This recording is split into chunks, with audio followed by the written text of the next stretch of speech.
And we are live. I don't have the game up because, well, I like to have a habit of like resetting or outright shutting down, then restarting my computer, that way it like doesn't lag on me. But I bring this up because, well, long story short, or I kind of have held off on doing that until a bit late. I really need to get better about that. So I'm going to get the game up. And I also don't have a video up at the moment because, well, I'm actually at a bit of a loss as to what I want to react to tonight. I have two options. The first is I could do something similar to like when I reacted to, say, those videos about both Shen out Falun Gong and the Moonies, where I react to or a trilogy. And the second is I could go for something slightly more serious, which would be tackling a lolcow. Oh. You may have heard the name Lily Orchard. Well, I've kind of always... Well, there is this... if you don't know, she's someone who has very questionable advice on writing. Like, for example, she made her own, like, rewrite of the sequel trilogy of Star Wars, which I cannot say if I would have rewritten it, since...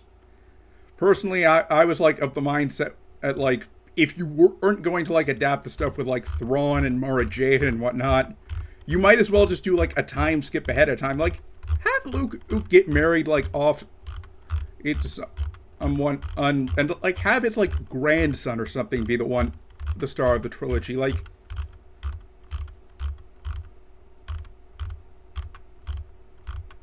or something. But anyways, I digress. As, like, apparent, like, the funny thing is that, like, she had, like, an entirely new villain, but she kept Rey, and, like, Rey was something I heard a lot of people complain about.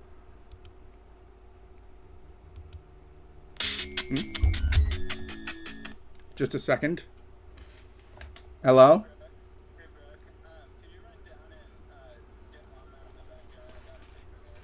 Okay, just a second. I will be right back. I'm doing something for my mom.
Apologies, it's just Mother's Day, so my brother is like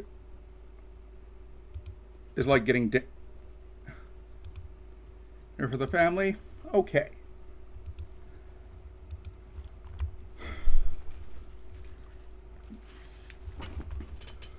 Let's see here. The first option is I could watch Perlin, who makes PowerPoint actually interesting. The second option is, well, all I could go for is the aforementioned Lily Orchard thing. And the third is something much more lighthearted, which would basically be an explanation of why you will never see me playing Roblox on stream.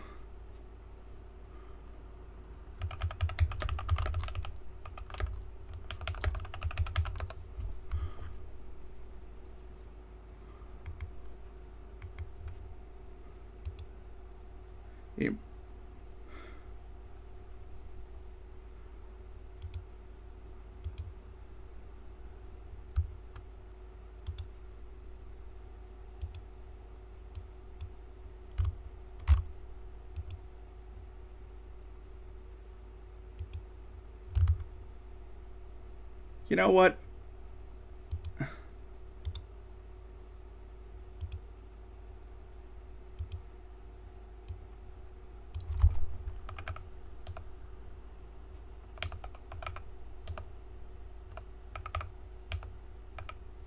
You know what? Let's go with the Roblox option simply because it is the one that would probably be the least likely to get this video demonetized or me in drama. Like, I do not have like a huge audience, so I'm not going to really see any complaints with the Roblox. And well, the more serious stuff would have involved, well, some rather unpleasant topics, which I can understand would and might not be for the best to cover. Like, honestly, that would be the main reason I'd actually seriously consider or going to kick, since the thing is, if you don't know, there is this channel called Denying History, which, despite the name, was actually about debunking in denial of history, namely genocide. But the thing is, YouTube terminated the channel because of the content it talked about. But once again, this is one of the case where if you were spreading misinformation and you were fine, but debunk that information, you're terminated. Susan, in tenure as YouTube CEO, has been a disaster, and I am glad she is gone. If you want to know more about Denying History, he's still active on Twitter. So let's do the 2 videos by People Make Games, and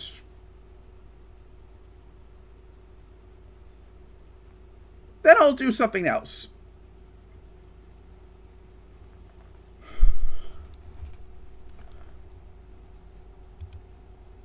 Should probably go get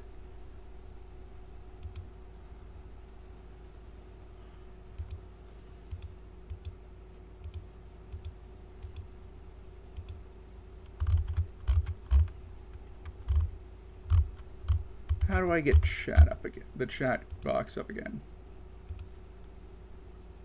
Here we go.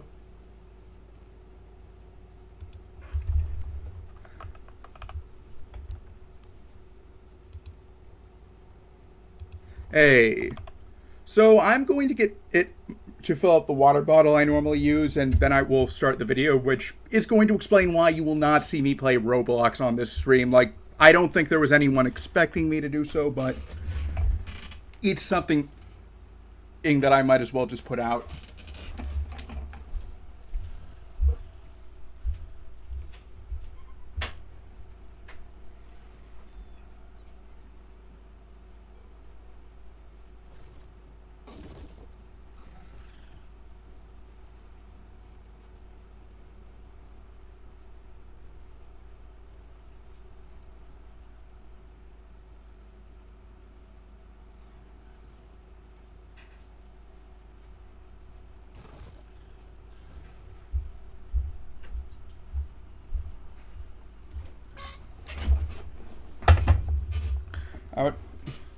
So anyways, first a bit of background in relation to my history with Roblox. If you're expecting like some like big story about like how I used to be an addict or something, you're going to be disappointed, since I've never actually played the game, but much like League of Legends, it's one I have no desire to play whatsoever.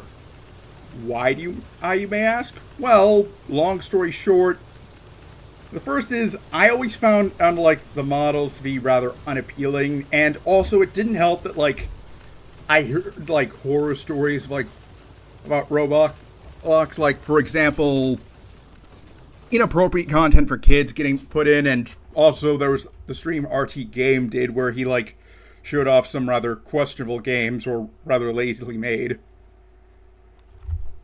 But like beforehand, I might have accepted it like a sponsorship from them, if like I had made it was just like one of those like ad reads beforehand. Obviously, I'm not expecting to get sponsored anytime soon. Like, the only person who would sponsor me in my current state is someone who is literally trying to to either A, throw away money, or B, is looking for a way to launder money. Because, well, as you can see, like, I do not get the viewership to justify sponsors. Like, I could maybe see someone asking me to do, like, an ad read on a radio or something, but you're not going to see me, like, say, this stream is sponsored by a certain game. There actually are some sponsors I will outright refuse. One of which being Hero Wars, which I have not seen anyone give sponsorships to in, like, the traditional vein, but I keep on getting ads for. Like, and they're really bad. Like, that's honestly the only complaint I have about YouTube blocking ad blockers. Like, I'm actually fine with it normally since, hey, smaller creators get more money, but I wish they'd at least allow us to block certain companies in their entirety. Like, I say that because, aside from the aforementioned Hero Wars, I will get ads for both the Daily Wire and PragerU, despite the fact that I do not lean in that direction politically. YouTube really needs to work out the kinks in regards to its ad systems for politics. This story began when I learned 3 stunning things about Roblox. If you don't know much about Roblox, today it is the most popular video game in the US and Europe, played by 200 million, mostly young people every... I wonder what the figures are in Asia. If you don't know, PC gaming is actually a Well, I mean, my policy regarding ad block is it really depends on the creator currently. Like, for example, like, I will gladly turn it on if I'm just, like, watching a Vivo channel, but, like, if it's someone making video essays that I want to support, I'll turn it off. Honestly, I kind of wish that YouTube would just make it so that you can have all the ads at the beginning instead, since I would be a lot more tolerant if they did that instead of, like, have them sprinkled throughout the video. Since I get that they need ads to keep things up, like, unless the US government was to like, nationalize YouTube or something, which I don't think would be a good idea. Just a sec.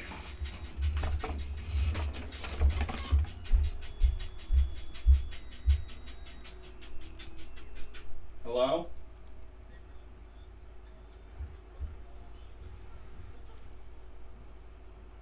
I can't. I'm busy doing something. I'm playing with friends.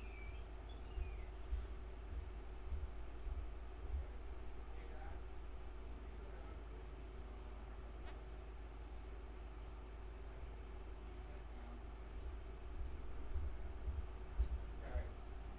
Hey, Dad, you better hurry. The food's gonna get cold. I just let him know.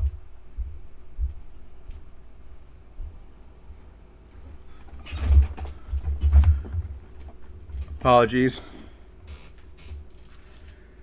Honestly, with me, it's not so much the idea of ads in general. I mean, well, it's more just like the type of ads. Like, I can deal with like 5-second skippable ones. It's just like, it's one that's really bad that I have a problem. But I can perfectly understand not wanting to watch ads.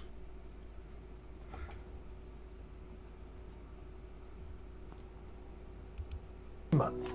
Roblox is more of a creative platform than a game, though. It's a downloadable portal to a staggering quantity of multiplayer games of all different genres that are all just a little bit floaty. Just asking, but you can hear this fine, right? I mean, I do have it so that it's the loudest possible. And janky. That's because anybody can download Roblox and use its free tools and free hosting to start making and monetizing games. And an astonishing number of people have done just that. Where today Steam hosts almost 55,000 games, Roblox hosts more than 20 million experiences. Which is what Roblox calls games because, legally speaking, it can't admit to selling games within Apple's App Store, as that would make it a game shop within a game shop. So, I do have to wonder, like, if there's some way they could get around that. Like, I can get for, like, mobile stuff, but I find it odd that there isn't, like, a way they could just, like, mark certain games as only being for the PC. So that way they could refer to them as actual games. Apple's Apple's App Store or has some rather strange rules. Like, Those 3 things I learned that made me do the internet equivalent of a double take. 1, all of Roblox's developers do earn a cut of the revenue of everything they create, but that cut is shockingly small. To put it in perspective, Steam catches heat from game developers for taking 30% of every sale, while Epic and Microsoft's PC store take just 12%. Roblox claims that developers receive around 24.5% of any sale, although as we'll soon see, in reality they get even less. The second thing I saw? When Roblox went public on the stock market this year, it was valued at a staggering $41 billion. you know, I've always wondered how much like the Xbox Live Arcade, the Nintendo eShop, and whatever is the PlayStation equivalent of those two services are offer in terms of revenue cuts. I say this because I've actually never heard anything. Like, it has to be decent since like you had people actually offering exclusives on the Wii U. Like Shovel Knight, for example, actually started out as a Wii U game, and a 3DS one. Now that I think about it, it's a very good game, and I would recommend it highly if you haven't already played it. It's moved on to a lot of other platforms, so it even has a Steam release, if I'm not mistaken. Let me double check.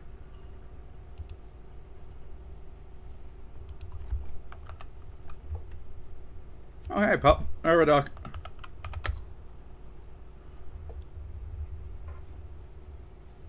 Yeah. Shovel Knight Shovel of Hope is the first game. And it's very similar to Mega Man if you haven't already played that.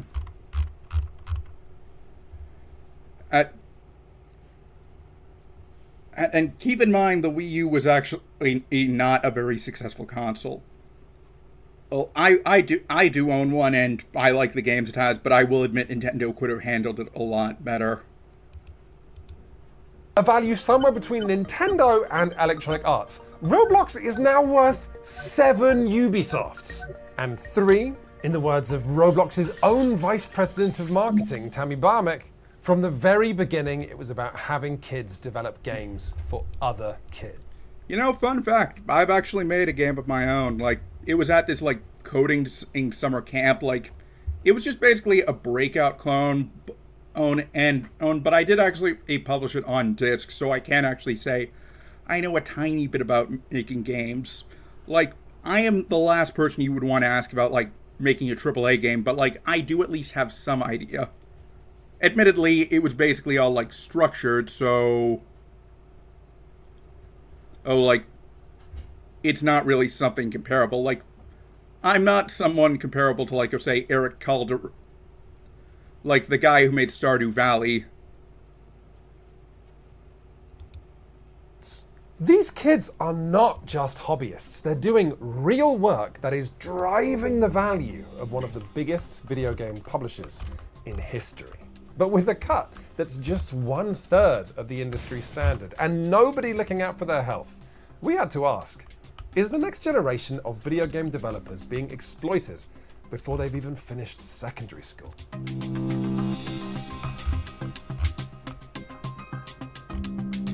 But before we look at how Roblox treats its workers, first we have to look at how Roblox turns its young users into workers in the first place. So, the good thing about Roblox, as I've said, is that the tools are free, the hosting's free. The tools actually let you skip with the traditional learning curve associated with 3D modeling, and Roblox even handles moderation of your players for you.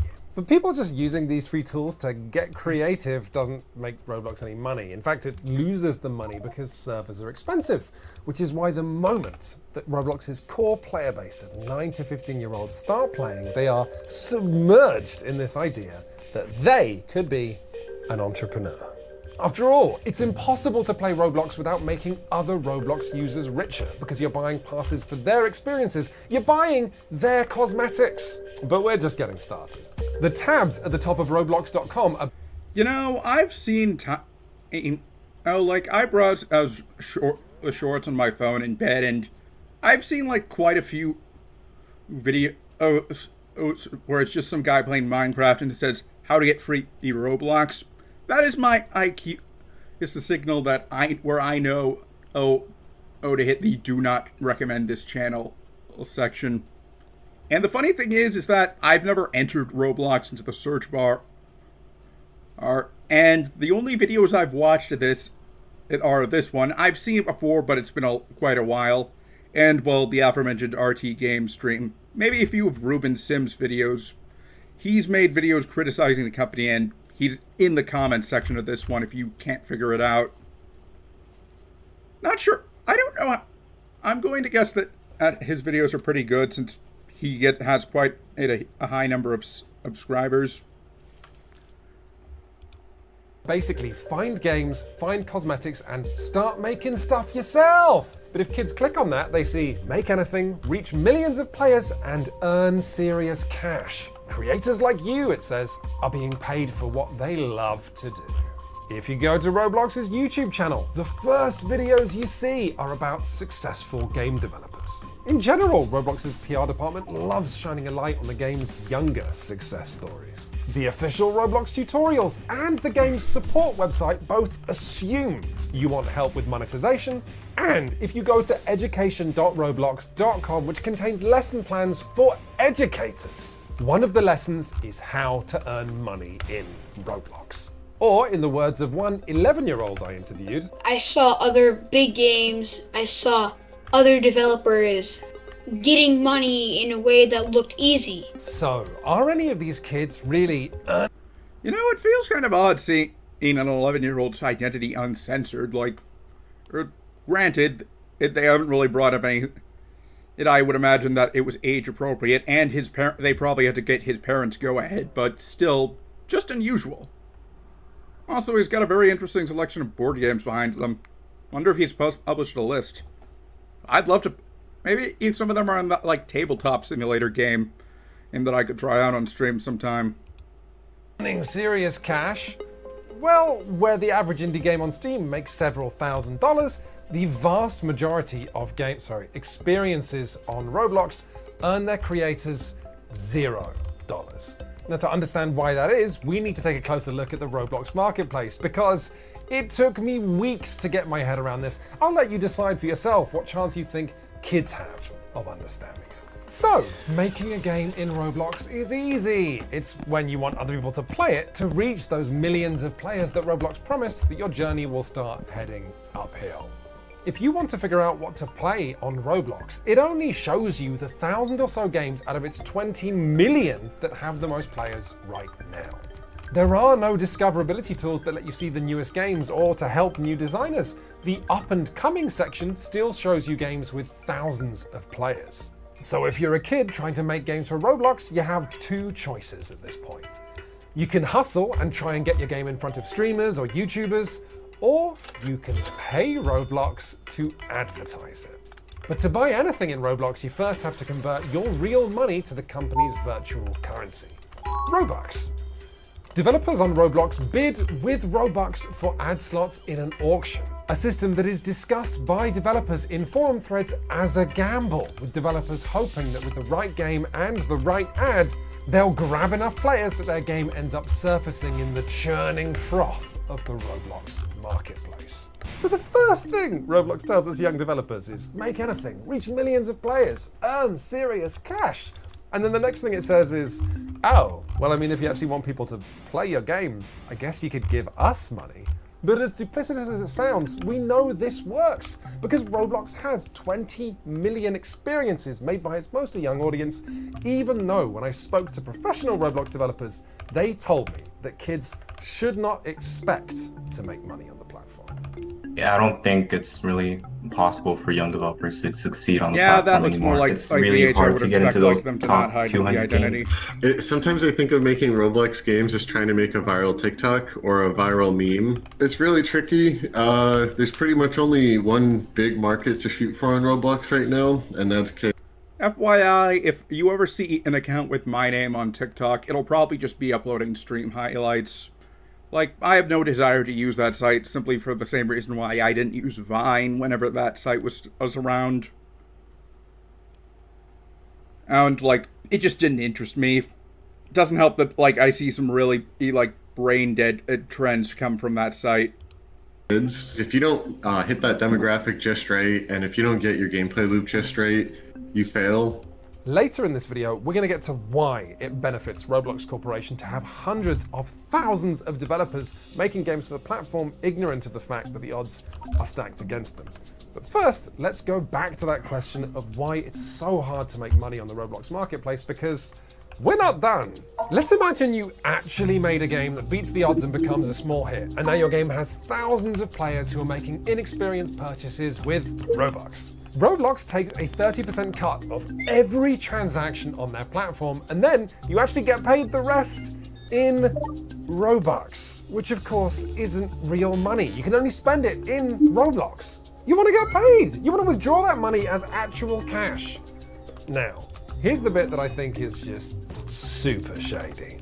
If any Roblox user wants to take Robux back out of their account and put it in their bank account as actual currency, the minimum withdrawal amount is 100,000 Robux, valued at around 1,000 US dollars. If you make $900 worth of Robux selling stuff you've made, your real life paycheck will be $0. Oh, and also, you can't withdraw anything unless you're first paying for a Roblox monthly premium. You know, that kind of reminds me of how, like, people would use Second Life. You may have heard of that game. Like, I think it was like a web browser MMO as like a source of gambling, because that game had in-game gambling, like casinos and whatnot. I only ever heard about the controversy. I never actually looked into the specifics. I always wondered, like, how did that work? I'm not even sure if Second Life is still around. And even if it was, like, I'm probably not going to play it on stream. Like,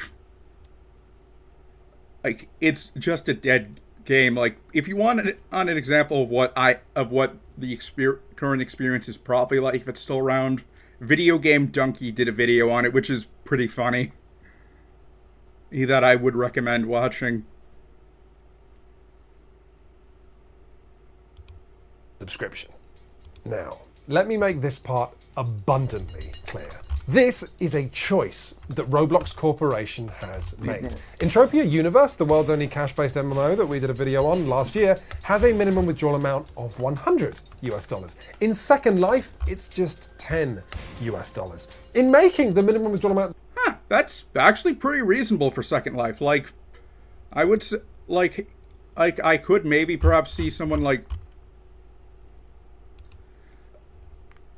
I'm not sure why they chose, like, 10 as opposed to 1, but, like, if you were going to put a limit on that, I would say, 10 is a reasonable amount. Like, it's not too high, but but at the same time, like, it's not too low. Like, I have to wonder if it was just, like, something they put in as a placeholder at the start, realized, hey, this actually works, and kept it or whatnot.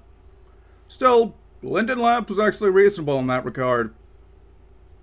Or kind of makes me wonder how different things would be if Second Life Life was still around instead of Roblox. So high, Roblox is just increasing the chances that you won't hit that cap, and so we'll just plow the money back into Roblox. Whether that's buying games or cosmetics or saving up to advertise your next game. Lots of Roblox developers even use their Robux to pay other Roblox developers to work on their game. And if they're not smart about how they pay these developers, Roblox will take a cut of that paycheck too. But for now, let's just imagine that you make a game and it's a hit, and you do make it to 100,000 Robux, so you're allowed to withdraw it, finally, to your real-life bank account. You see, Roblox buys Robux from users at a very different rate that it sells them. So withdrawing 100,000 Robux doesn't get you 1,000 US dollars, it gets you $350. Wow, that's if your an unfair assets in Roblox rate. become substantially devalued only at the moment you take them out of the platform, why not keep them on the platform in case you need them one day? And so, tons of Robux don't ever make it off the platform. Instead, they just go round and round with Roblox taking cuts after cut. And so, while on paper, Roblox developers get that 24.5% of a game's sales, in reality, it's even lower. If we look at Roblox's published records, we can read that for every $1 Roblox earns in bookings, only 17 cents make it back out of the ecosystem to developers. Or at least that's our best guess as to what developers are getting. The platform is actually so opaque that even full-time professional devs who've been doing this for years do not know what fraction of the pie they're taking home. Like, you just have to roughly estimate it. You know, that kind of reminds me of how, like, for Super Sentai, the franchise is entirely dependent on toy sales, and as a result, like one way that they determine whether or not a series is a hit or a success is not by the ratings, but rather toy sales. Like, for example, Gao Ranger, which got adapted into Power Rangers Wild Force, was deemed a success, whereas Time Ranger, which was adapted into Time Force, was not, even though Time Ranger was much more critically beloved than Gao Ranger. It's not, or like, the thing is, for Go Ranger, the first Sentai through 5-Man, the 14th, I believe, we actually do not know what the toy sales for those series were. But the thing is, Toei, the people who make the Sentai, yes, the same people who animate Dragon Ball Z, actually seriously considered canceling Super Sentai after 5-Man because of how badly it bombed. So I'm going to guess 5-Man had some of the lowest toy sales before adjusting for inflation. Would be very interesting. I've honestly never been able to find out if Toei just doesn't have those figures, or if they do but won't release them. Would be very interested. I'd actually be curious to know which is more likely. Based off of like those exchange rates, and that's all you get. And by the way, the lack of regulation in today's tech sector is seeing a lot of historically illegal practices coming back again with a new lick of paint. Roblox paying people in Robux is very, very similar to historical mining and logging camps in the United States paying people in company scrip. Scrip was currency invented and manufactured by these companies that could only be used to buy things within the company's camp. For example, in the stores that they would build. The mining camps like paying people in scrip for the same reasons that Roblox does. 1, it means workers spend their money at the company, which makes the company richer. 2, workers become more afraid of breaking company rules because companies can take away. You know, funny story about that. You cannot tell how good a Power Rangers series will be based solely on the Sentai. Like, there are some aspects that will transfer over, like fight scenes and whatnot, but the thing is, there are some Power Rangers series which have completely different plots. Like, Lost Galaxy's Sentai counterpart, for example, had nothing to do with space. It was actually about like a team who were defending a mystical forest on Earth, and it even had a completely different villain. A space pirate captain. Incidentally, there is a pirate-themed Sentai series, Gokaiger, which I haven't seen, but I've heard is very good. It was an anniversary series, if you can't tell. Fun fact, you know Julieta from Iron-Blooded Orphans? She's voiced by the Yellow Ranger from that series. There's actually quite a bit of crossover between anime and tokusatsu. Like, the Blue Ranger from Denji Sentai Mega Ranger is also a pretty prolific voice actor.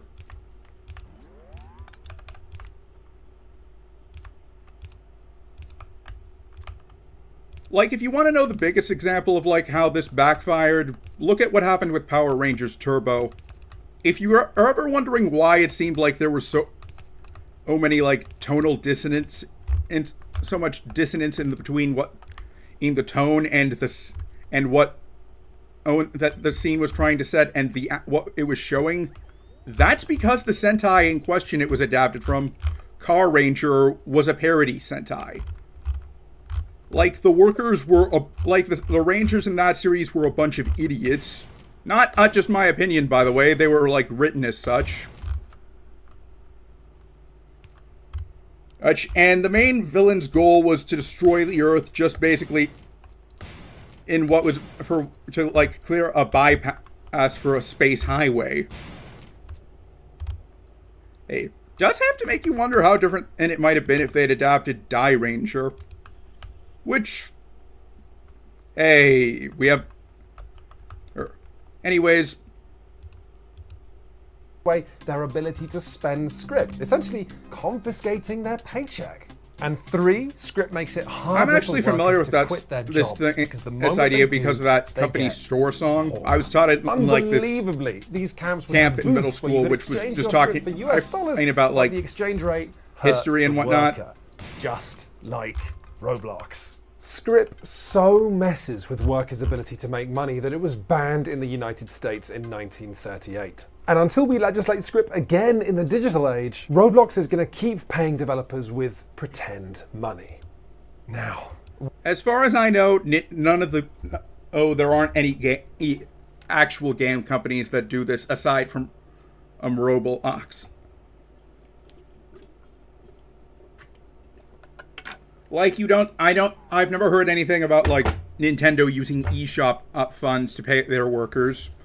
Like they might have paid like some like people who volunteered for a QA test with that, but I'm pretty sure that counts as that's different since they're only being like for the one-time thing and it's more just compensation for the time they spent as opposed to like a full-time employee. I actually did something like that for Microsoft once. It was back during the days of the Kinect. I think I had to sign an NDA, but considering the Kinect's been discontinued, I don't think they'll mind if I talk about it. And it was really primitive anyway, so... when the question of whether Roblox is treating its designers fairly comes up, and it does come up, you can find long threads on the official forums with older developers banding together to ask or really beg for a more fair profit share. You always see the same 2 things. You'll see Roblox posting a super corporate and disinterested response that sort of ends the discussion without having it, but you'll also see people saying that devs asking for more money is silly, because Roblox has never been a profitable company. It loses money every single year, and so there's no more money to give out. That is bollocks. But don't take my word for it. Take the word of the market analysts who have decided that as a money-making machine, Roblox is worth somewhere around the value of 7 Ubisofts.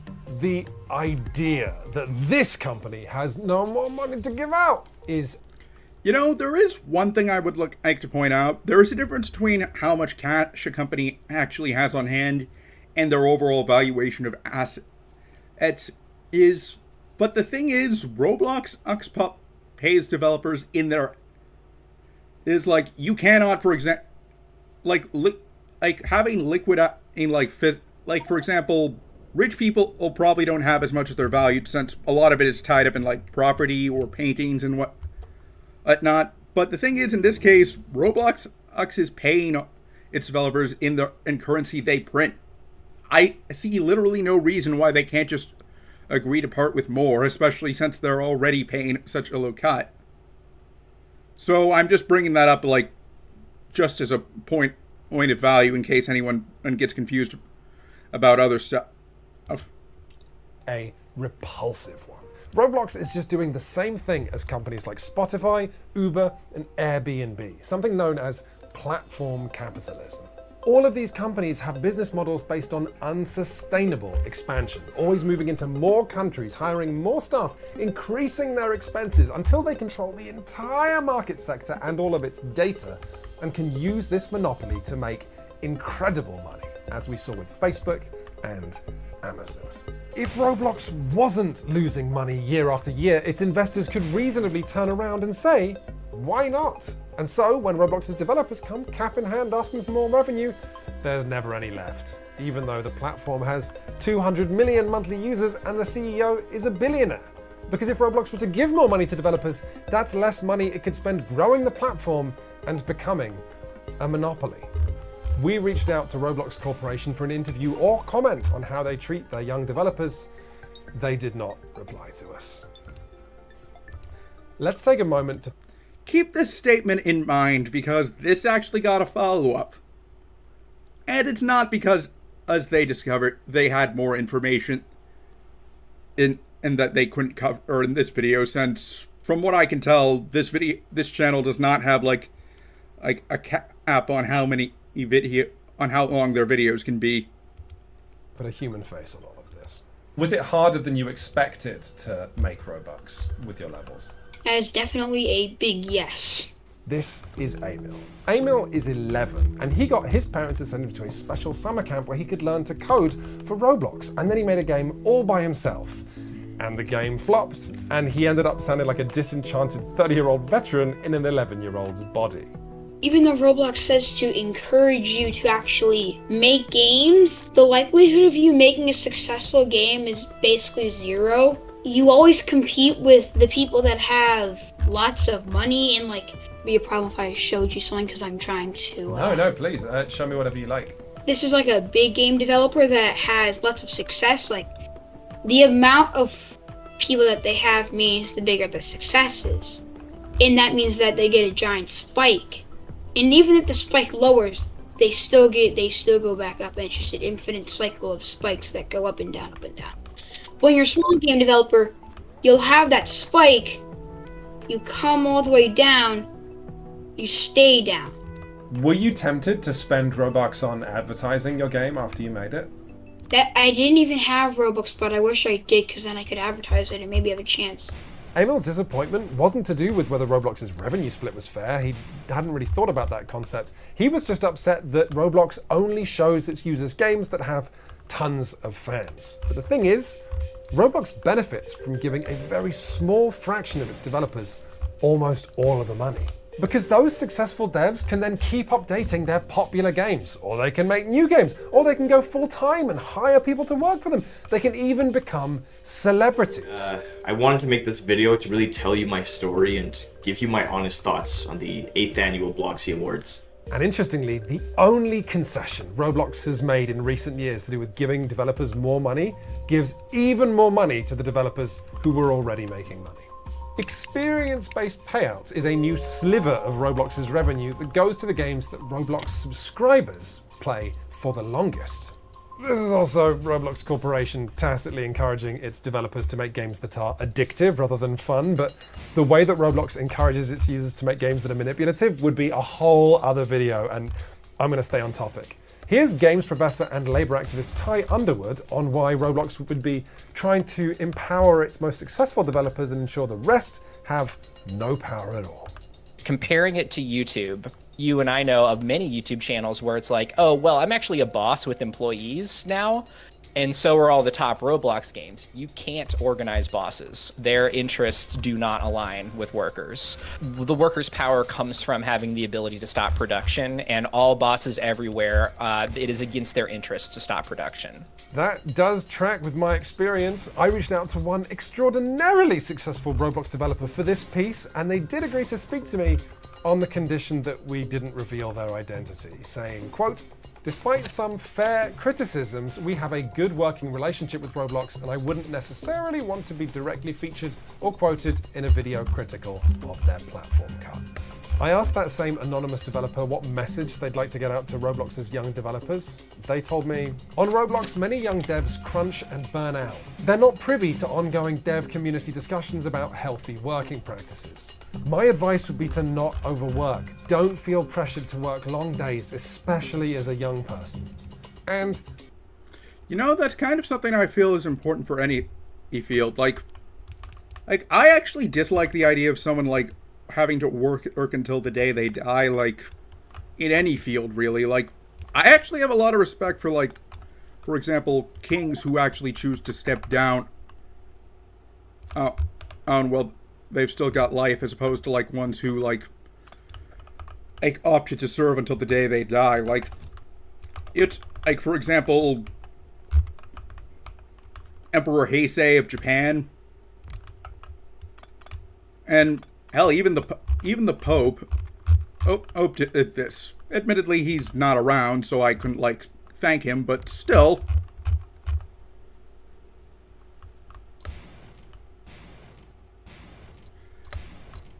Well, simply because the idea of someone like having to, like, it's one thing if it's like something they're really passionate about, but like, Otherwise, I'm generally against the idea.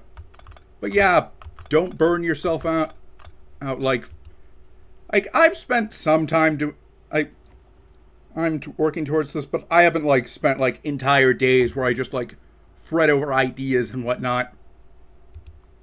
Lower your expectations. There are millions of experiences on Roblox, and only a handful become top Absolutely, games. that is Make the sure to exact have fun, way I would even phrase if only that. a few people play your game. There's just one problem with getting those messages out to young game developers. Roblox is a publicly traded company now, which means it has a legal obligation to maximize profits. And kids working too hard with unreasonable expectations isn't bad for the company. And this is the heart of Roblox's success. In convincing its young users that making money on the platform is possible, it gets hundreds of thousands of young people pouring their imagination and spirit into making the next big Roblox success story. And while by my estimation, 99.9% of them flame out and make no money at all, that doesn't affect Roblox's bottom line one bit. Here's Genya again talking about his experience in the Roblox official internship program. You know, I'm fully aware that, like, the odds of me becoming huge as a VTuber are slim, but honestly, I'm just doing that for the same reason that guy did, and if I'm able to make some money on the side, that's even better. Honestly, I'd actually be fine with just, like, having the chance to meet other people. Like, Crony is probably the most relatable for me in terms of why I decided to start doing this, because she said she started doing this just because she wanted to make friends. I imagine making money was also a part, but from what I understand, and making friends was the main reason. For instance, in my class, I was the only person that released a game, and that game was the only game from the whole class that actually did well. And we had like 7,000 people online. And so it's kind of rare for those games to actually work. But then if some young wonderkind does make the next great thing on Roblox, there is nothing to stop an older team of developers taking the idea, refining it, re-releasing it, and then advertising it.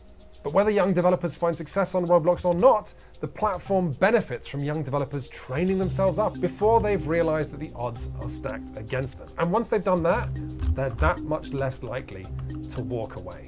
You can't take your game anywhere else. If I'm on Steam, theoretically, I could move my game to some, Epic or try to make a deal with Apple or something like that. But once you're in Roblox, it is impossible to extract your game or your work or even your skills from Roblox because it's such a idiosyncratic system to work with. And this is so infuriating for me. I'm generally anti-Epic Game Store simply because, they'll swoop in at the last minute and make a game exclusive. If for example, you may remember the whole Ooblets controversy. It would be one thing if Epic Games actually funding the development of the game while it happened, but they'll do that with Kickstarter games. Remember Shenmue 3?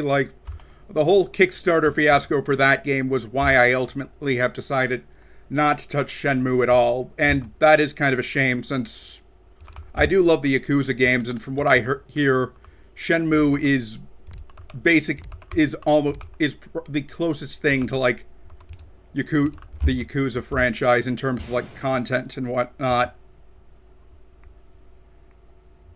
If Epic had actually been involved in funding from day one, I probably would have been okay, I'll just wait for it to come out on Steam. But the fact that they kind of came in basically last minute made me decide no.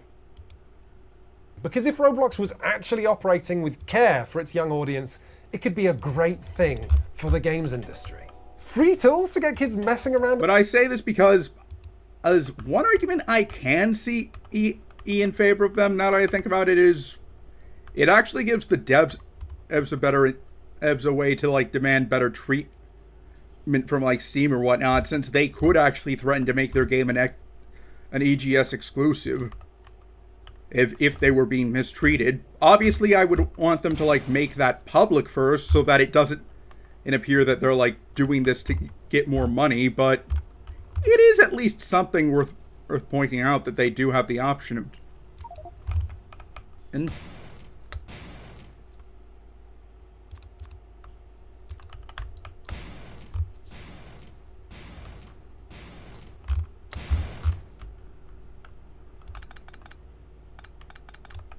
And honestly, if that had been the logic that Tim Sweeney had used instead of like just constantly bringing up like the better cut that they offer, I probably would respect him a lot more, since it makes it. Or since I don't hear anything about like worker mistreatment at like Epic in the same way I do at like, say, Activision Blizzard, so I can buy that they actually would treat their at least treat their employees decently. And making stuff that their friends can come and play, also for free. That's awesome. That anonymous developer who spoke to me told me that they wished Roblox had been around when they were a kid and trying and failing to make games in Flash. But that's not what makes Roblox money. What makes Roblox money is empowering kids to become workers with unreasonable expectations of what they can achieve on this platform in a way that would be illegal if it wasn't happening online. So what can we do about any of this? The question of whether or not it is like possible to do labor organizing with children productively is like a really bizarre question with much older young people, like young adults, who I'm just like only now introducing the idea that your boss may have interests that diverge from your own in some cases, right? And this is mind-blowing. I think the answer in this case is that it should just simply be regulated that Roblox cannot have people sell within their games, right? If their audience is largely children. And that's not usually what I reach for, because top-down regulation doesn't build worker power. But like in this case, it's like they're kids. It's what's going on here. It's a very weird and scary situation. And what about Emil, our 11-year-old game developer? What does he think should be done? Do you think that kids should be encouraged to try and sell things on Roblox? I think that kids should be encouraged, but they shouldn't be lied to about how easy it is, because it's not easy. But the one thing we know for sure is that Roblox is not going to legislate itself in a way that affects its ability to make money. Roblox is going to continue doing everything it can to scratch revenue out of its young, vulnerable audience, no matter whether they're getting fair pay, whether it's good for their health, or whether they're fully empowered to walk away. Thank you very much for watching this video, everybody. If you enjoyed it, please do share it, because, well, the more awareness we raise of this issue, the more pressure we apply to Roblox to be better.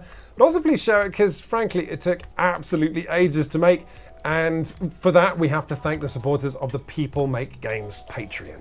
If you believe in games journalism like this video, we would love to have your support. If you head over to patreon.com/peoplemakegames, you can also see all the cool rewards you can get, like You know, I'm kind of hoping that we do not have a repeat of what happened with Upton Sinclair's The Jungle. If you don't know, Upton Sinclair originally wrote that not because he wanted like to bring attention to like how badly like workers were getting treated, not to like how badly like foods were getting made, but rather how badly workers got treated. The problem was, in his own words, he aimed for America's hearts and hit their stomachs, because while it did end up causing like major reform, that's actually how the FDA was created, believe it or not. It was only to ensure that like food would be prepared safely. Since like it was like, if like, let's just say that like you would have a lot more foodborne illness. This is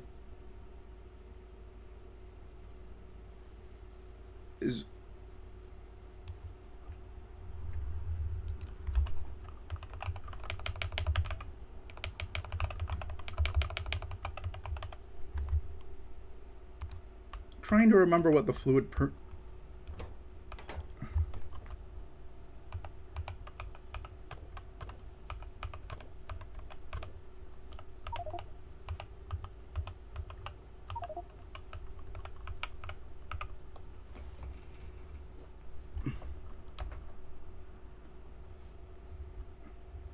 yeah, I'm just gonna look up what the command is for the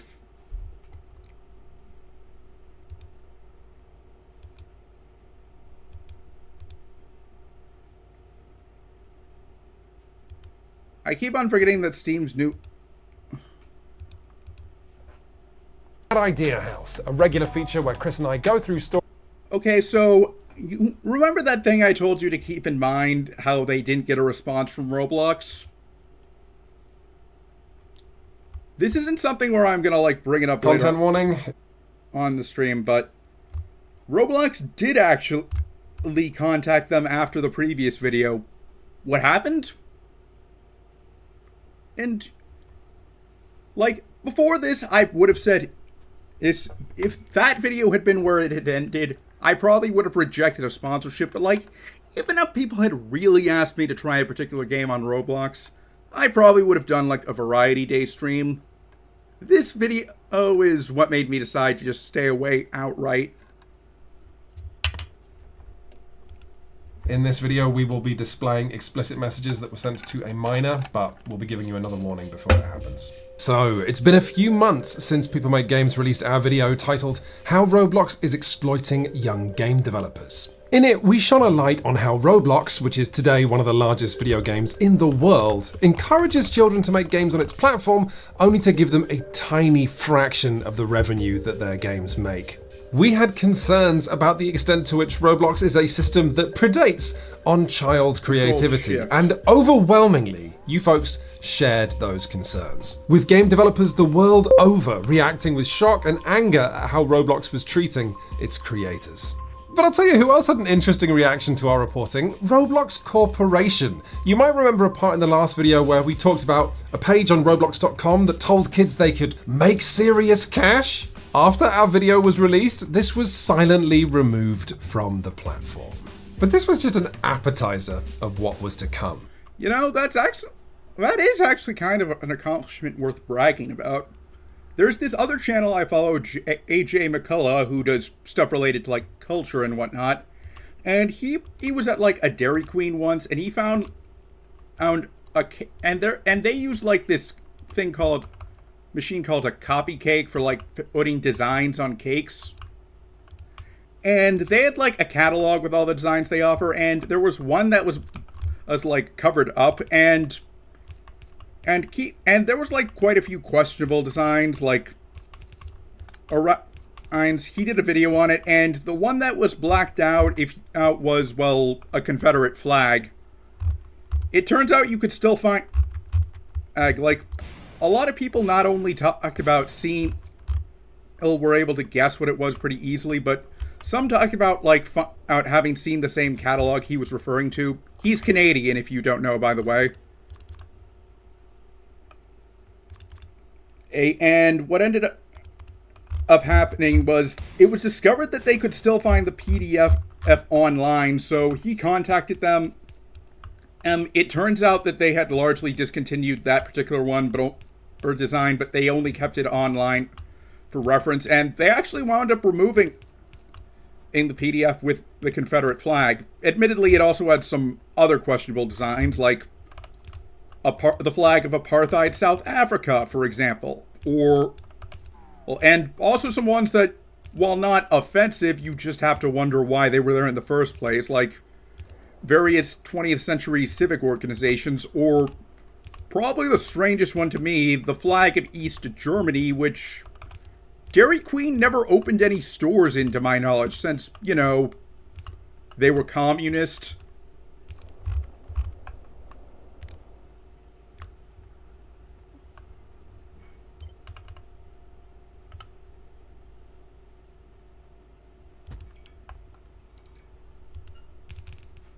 As a result of the first video blowing up, we had a lot of members of the Roblox community reach out to us because they felt we'd only just scratched the surface, and they wanted to tell us about other huge and unfair problems with the platform that they felt were going unreported. And that's what this video is. This is us reporting our findings from the interviews we conducted with those people. So with this in mind, we reached out to Roblox again. You see, when we were researching the first video, we emailed them asking for an interview or comment, and they did not respond. But with 500,000 views in our pocket, we reached out to Roblox to say that we were working on a follow-up, and this time, Roblox's new Senior Director of Corporate Communications and Public Affairs offered to speak to us on the phone to see if we could arrange an interview. Spoiler, we did not succeed at arranging a straight interview. However, during that call, Roblox told us that our first video contained a number of errors going. I mean, for fast food, I do agree, like, but he was mainly going there for the ice cream they offer, which it's just good. Admittedly, the only one in my city is like at least 30 minutes. Is a pretty lengthy drive away, so like it's not something I have, and I imagine that I'd probably view them as less if, like, I could go more frequently, but still, like, the main meal, they're not my first choice. As far as to suggest that we take our video off YouTube. Now, we asked Roblox again and again what these errors were, and we never once got a straight answer. Closest we got was Roblox sending us to a link to a blog post from somebody with the online handle EcoScratcher asking us, do you plan on editing or removing the video based on some of the things the author raises? But this post immediately misquotes us, it misinterprets our argument. The original draft of it got my name wrong. In the description of this video, you will find a link to EcoScratcher's post, as well as a link to an unlisted video that we made going point by point explaining why we don't think any of it undermines our reporting. Our team was, and still is, amazed that Roblox Corporation, a company valued in the tens of billions of dollars, chose to lean on a post like this in order to pressure us to take down our reporting. Because that's what this is, by the way. So no, People Make Games has not taken down our original video, but we have made this one instead. This video is divided into 4 parts. Part 1, Roblox's unregulated managers. Part 2, moderation. I mean, to be fair, like, if I'm not mistaken, prior to this one, which 6.6 million views, that's impressive. If the one about Roblox is, let me actually double check. Like, he had. Yeah, it was the most popular one. Like, prior to this one, which ended up being a perfect example of the Streisand effect. If you don't know what that is, basically, it's where you try and, like, hide something, but end up drawing more attention to it. It was named after Barbra Streisand, if you can't figure out from the name. And child safety. Part 3. Did you know there's an entire stock market baked into this game's official store in which children are encouraged to gamble real money? Seriously, how have people not reported on this yet? Come to think of it, how did we miss it in the first video? And Part 4, Roblox's black markets. So, let's start with the fact that as Roblox has gotten more popular in recent years, it's developed a new safety issue that runs totally contrary to the platform's core idea of letting kids safely just make games for other kids. I have no idea how you fix this, by the way. It seems completely disastrous. So back in the day, Roblox's central proposition was straightforward. Individual kids could play around with tools and make games for other kids and maybe make money. But as Roblox has gotten more players, at the time of this video, it has 47.3 million users every day. The most popular games on the platform have been making more and more money, which means there's more and more competition to be among the popular games that Roblox users actually play. Which means today, less and less of the games on Roblox are the work of just one person. Mostly, the popular games are made by whole teams of people who are improving the scripting, modeling, the sound, and are churning out updates to keep people playing. And this is Roblox working as intended. During the keynote at the Roblox Developer Conference in 2018, CEO David Baszucki predicted that in the next 5 years there would be a game on Roblox developed by a company of 100 people. To Roblox Corporation, better games made by bigger teams are a sign of the platform's success. But what this means is that Roblox Corporation is still using the language of, hey kids, come get creative and make games in a way that parents are always going to be cool with, But in actual fact, the reality is significantly more complicated. Think of it like this. Everyone's okay with kids making games for Roblox because its games and tools are designed as a allegedly child-safe environment. But the bigger Roblox's development teams get, the less work is done in these environments. Today, more and more people who want to take their Roblox development career seriously develop marketable skills like animation or programming for Roblox, and then leave the platform to sell their skills in a totally unregulated cluster of virtual communities, mostly Discord servers. Signing contracts, or worse, having no contract at all with bosses who might have no experience in management and might be a child themselves. And Roblox does not moderate anything that happens out here because technically it didn't happen on Roblox.com. Or think of it like this, Roblox is saying, come and make games. Legally speaking, your child isn't entering the workforce. But if you then say, okay, who is my child working for? Roblox says, I don't know. Will they pay my child fairly? I don't know. Will they mistreat my child? I don't know. Is it safe for my child to do this? Oh, absolutely. But if something does happen to my child, there's simply no way to be sure. Will you be taking action against those responsible? No. One Roblox developer reached out to tell us this. You know, the funny thing is that this actually makes Roblox less responsible than Twitch, because you may recall how Aiden Ross got banned. While officially they said it was because of slurs in his chat, which honestly, if that was the only reason, I completely understand. His chat makes the average 4chan board look like a haven of tolerance. And keep in mind that this was around the same time he opened that yellow and black website on stream in front of an audience that should not be looking at it. I would not be surprised if that was when they would have only handed him a temporary ban, but that was the straw that broke the camel's back and made them decide, okay, this has gone too far, get him off this platform for good. Story. Jordan, not their real name, joined the team behind a popular Roblox game that saw them being paid a percentage of the game's revenue. Then, when the owners of that game left to start work on their next game, Jordan thought, this is my chance. I planned out for spring break, okay, spring break, I'm gonna work 60 hours this week. So basically I kind of crunched. Then we released the update and it was wildly successful. It brought the game to the #1 position. And then they decided I was making too much. So they finally told us about the company that they had incorporated.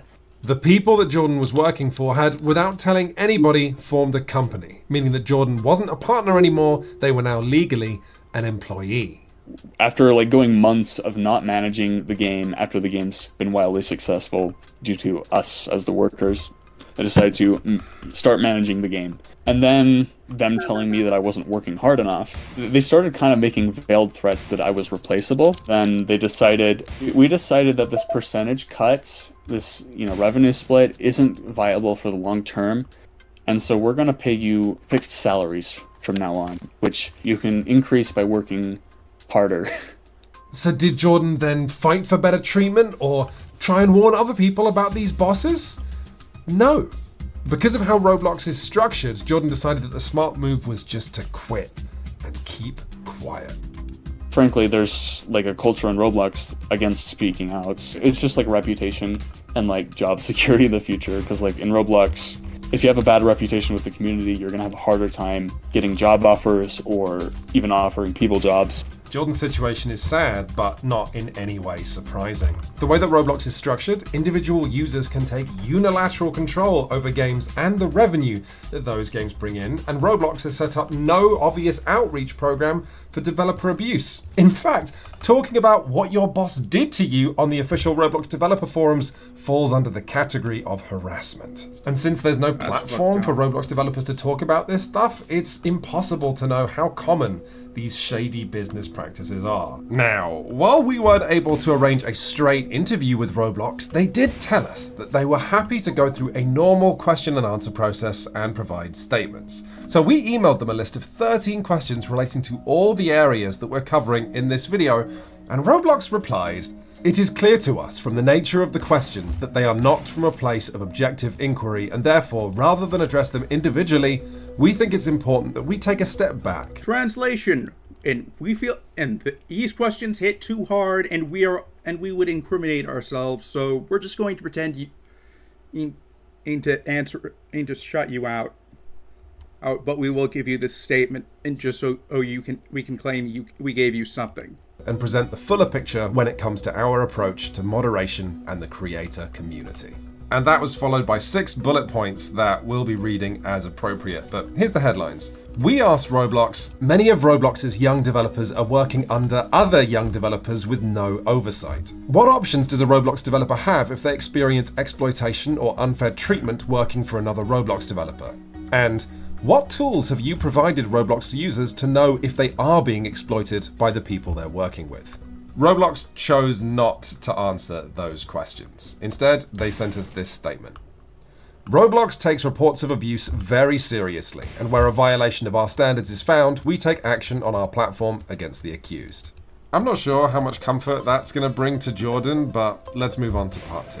When talking about problems with Roblox's moderation, it is hard to know where to start. The side of the moderation that makes the best headlines are the games that simply should not be there. Like this Wired article on the fascist role-playing games, or this Rolling Stone article on the trolls who are always coming up with new ways to hide sex games on Roblox. In regard to the first one mentioned, I'm going to assume that it's not like Roblox Rise of Nations. Yes, that is a strategy game in the vein of Hearts of Iron 4, since and it's like map painting games do attract like a certain audience, but like usually the base game itself does not have only that content, and like you cannot simulate the Holocaust in Hearts of Iron 4 unless you were to hypothetically mod the game, but even then the community will usually band together to like keep mods like that from getting popular. To hear Roblox's players tell it, the moderation is infuriating because it simply works when it's not supposed to and doesn't work when it is supposed to.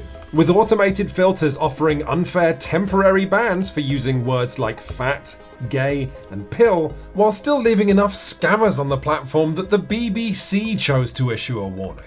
To hear Roblox developers tell it? Well, we actually have a story about moderation from a Roblox developer coming up later in this video. For now, we're going to tell just one story, and again, it relates to how Roblox's community has long since outgrown Roblox.com with its questionable moderation, and today often has no moderation at all.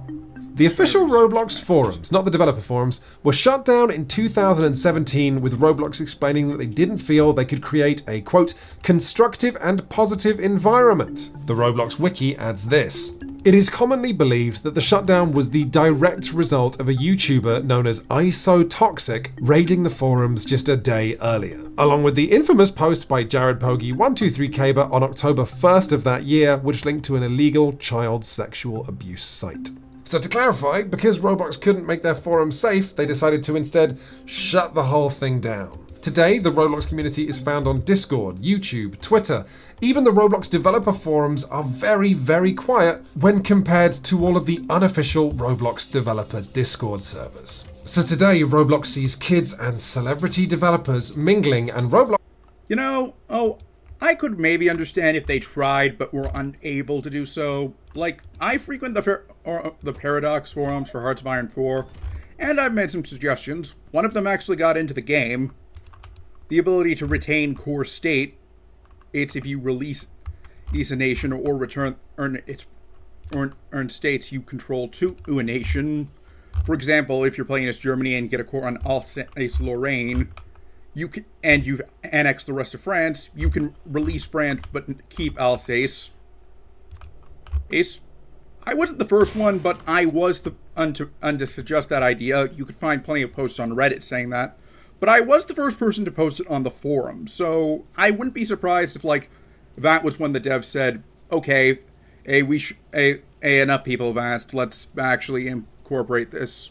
Or it could just be that, like, they take suggestions on their official forums more into consideration more than Reddit ones, since you could probably find a lot of bad suggestions on Reddit. it in regards to the game. Saying if it didn't happen on Roblox.com, it's not our responsibility. Now, rather than explain why this is a problem, instead we're going to report on one young girl's experience. So, after this channel's last video on Roblox, a number of concerned parties got in touch with us to see if we could force Roblox to act regarding a Roblox developer with a few nicknames, including Dr. Rofatnik and Jaden Shedletsky. The person you're about to hear speak is Sarah, not her real name. When Sarah first met Doc in a Discord server, Doc was 24 and he knew that Sarah was 12. When I had first met him, he had mentioned his Roblox fan game, and I was like, hey, I like Roblox too. He was making a Roblox Sonic fan game, two things that had caught my interest at the time. So I asked him about it. Next thing I know, I get like 5 pings, and he sends me a bunch of gifs of it. He's sending me progress of it already. He was the one who started taking the inappropriate jokes into DM. Really? Just like in general, or like... That's odd.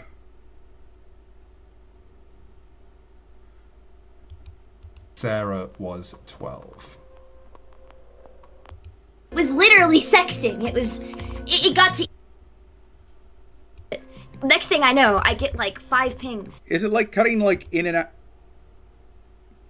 I'm assuming you can hear me speak just fine, right?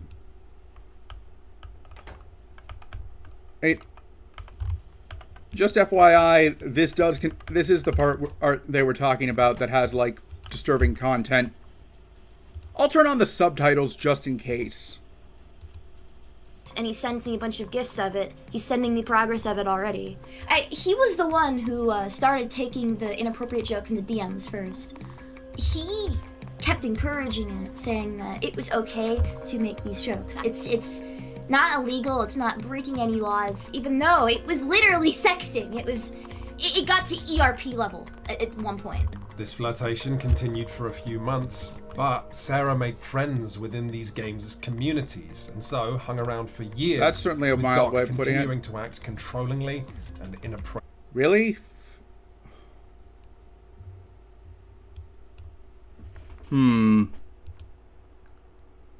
That's odd. I haven't like adjusted the volume.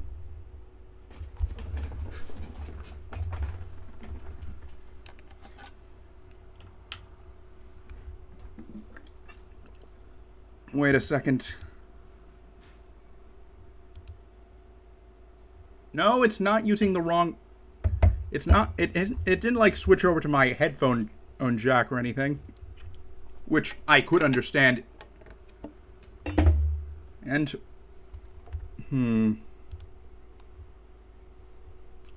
Give me a second.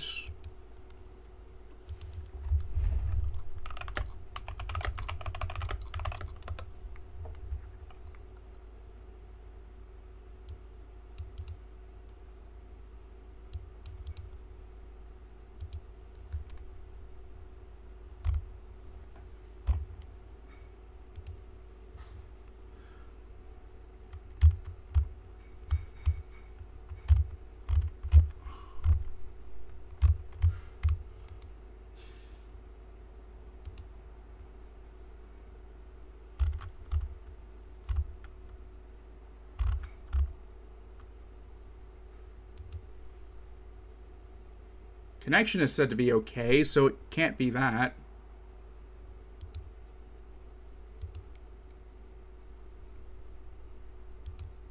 Well...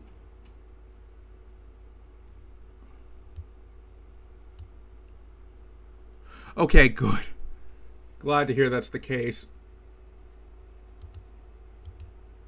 Appropriately.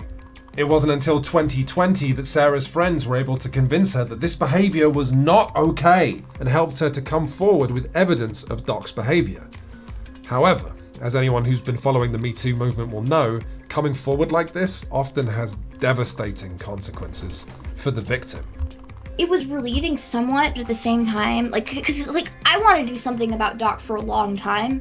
Then, a little after that, it was really anxiety-inducing seeing everybody start to formulate arguments. And then, the first like real bad thing that happened to me personally was when I randomly got pinged by somebody who actually does work for SEO. And fun fact, when he was 11 years old and he pretended to be a girl, Doc had also flirted with him before me. And he was just like, dude, what the f***'s your problem? Doc rejects you. And now you turned right around and tried ruining his life for attention. And I was like, what the f*** are you talking about? Doc released a video denying the allegations, going as far as including this audio of the developer still working under him, defending his character. The DMs that were exchanged between Jaden and the victims were not okay, but Jaden is by no means a pedophile. He understands the clear dividing line between jokes and serious, harmful actions against others. I'm just saying, what he did was extremely wrong, and I agree with you all of that, but he's not a f***ing pedophile. And this is Doc speaking. So let me start by apologizing for the things I've said. I know I shouldn't have said those things regardless of the context. Moving forward, I will not have this behavior. While I will not defend myself for the things I said explicitly, I will protect myself from the blatant attempt at character assassination. For as distasteful as the comments I made are, they weren't genuine, nor were they filled with intent.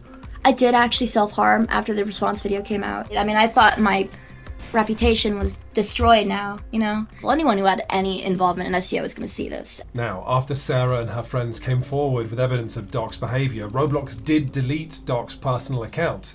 However, this in no way removes this accused abuser from the platform or stops his income. Before Doc's account was deleted, he transferred ownership of his Sonic games to an account created specifically to hold them. According to Sarah's friends, they have asked Roblox to do something about this by using the moderation tools, emailing Roblox, asking Roblox's moderators on social media, and even delivering a handwritten note to Roblox headquarters, and the games are still there. While working on this piece, we were sent a 40-minute video of Roblox community members harassing a developer who has since left the development team. Yeah, because you're stupid and you work with a pedophile and he pays you, of course you're gonna disagree. I don't really care for the money, that honestly. It's more of a convenience. It's quite something in this video. You're watching a mob of people harangue a young developer for working for an alleged abuser because they feel there's no way they're going to get a response from Roblox. We sent Roblox the following questions. After banning the creator of the game Sonic Simulator from Roblox.com, does Roblox still intend to leave the games on the platform generating revenue for the creator? And if someone is banned from Roblox, what safeguards are in place to stop them from making a new account and continuing their behavior? Included in the bullet points Roblox sent us were these responses. We have a large, expertly trained team with thousands of members dedicated to protecting our users and monitoring 24/7 for inappropriate content, and developers removed from our platform for policy violations also lose access to monetizing. That's not true! That's what all of these people are trying to tell them again and again. Doc is still publicly leading the development of his Sonic games, as this recent update video from him proves. Doc's ban did nothing. He's still making money for Roblox and paying developers to come and work under him.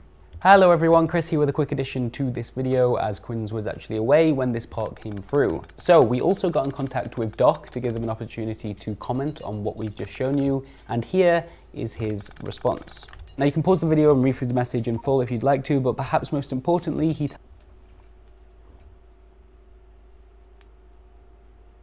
tells us that the messages that were originally released by Sarah and 2 others who came forwards in 2020, some of which you've seen recreated in this video, were taken out of context. Although later on, he does also refer to his interactions as having been immature, problematic, and unacceptable. He also claims that those messages were not the reason he was even banned from Roblox in the first place, and in a follow-up told us that another one of his accounts was banned for something which led to several accounts being banned in one go, including his main one, but he didn't wish to explain what that ban was actually for. And finally, in relation to his role on the Sonic Eclipse online team, he says, SEO follows my original vision, but that vision has been entrusted to other people to execute the blueprint. If any staff members ask me specifically about that project, I will answer them. Which makes it sound like he's, what, an advisor? An external consultant? You're probably asking, what's up with the rest of SEO? Where is it at?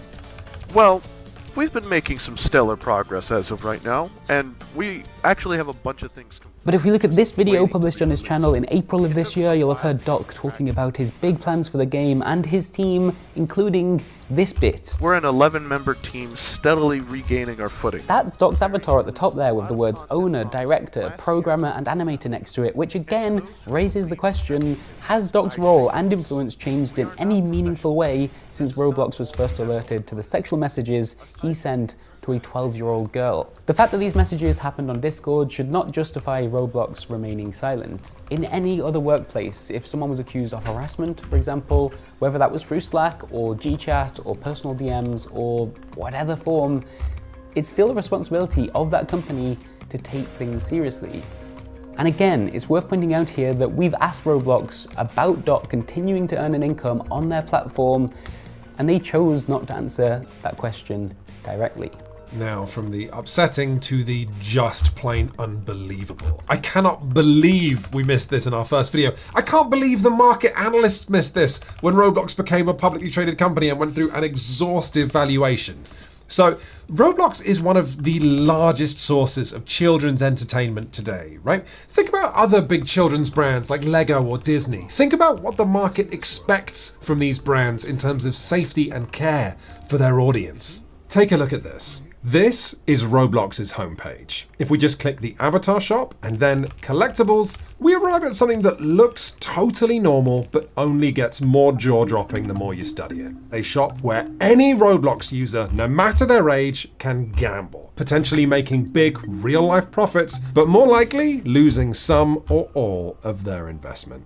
What you're looking at here are collectible cosmetics that Roblox either sells a limited number of or sells for a limited time. Most recently as tie-ins with brands like Vans, the YouTuber KSI, or Swedish pop star Zara Larsson. And once this initial sale period is over, the only way that kids can get them is either by swapping items with other Roblox users or buying them direct from other Roblox users. And because the cornerstone of Roblox's economy is kids trying to look cool in front of other kids, these items immediately skyrocket in value from the $5 or $10 that Roblox sells them for. For example, here's a sparkly blue fedora that sells on average for 15,000 US dollars. But the important part here is that Roblox always takes a 30% cut from any sale that happens on its platform. So the more absurdly overpriced these items get, the more money Roblox makes.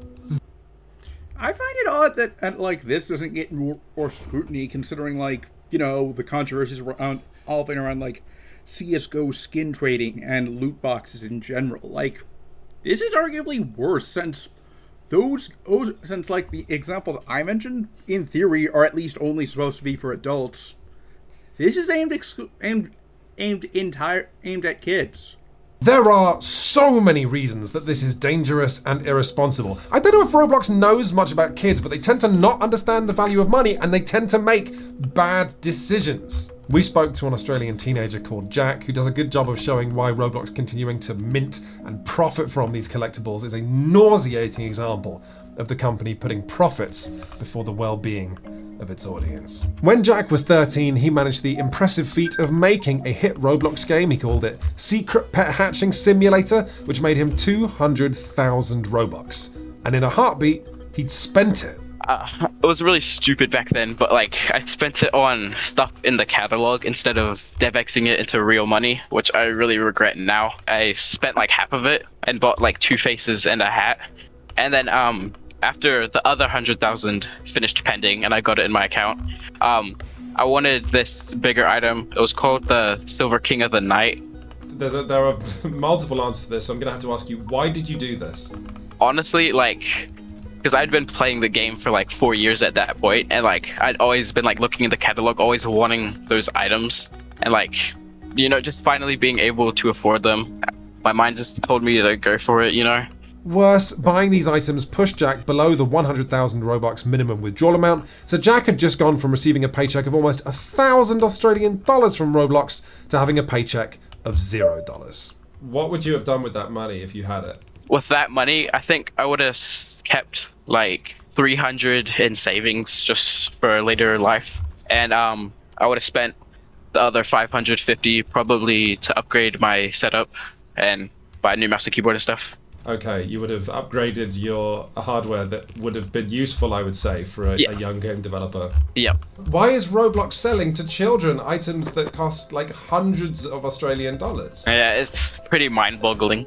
Like, I would never spend that much money in real life. But Jack's story gets worse. It's not just irresponsible of Roblox to sell kids these items, it is dangerous for Roblox to let kids be in possession of assets that are this expensive.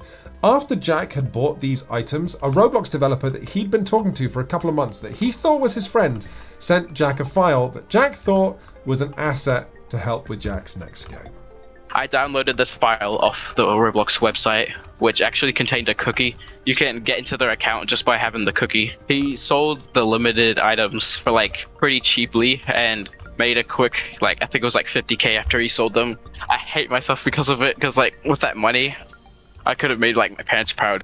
Jack then went through Roblox's appeals process and they responded that they couldn't help because Jack had sold the items himself. Jack sent in another ticket and got the same response. Jack sent in a third ticket and this time got the response that they couldn't help him because the transactions had happened more than 30 days ago.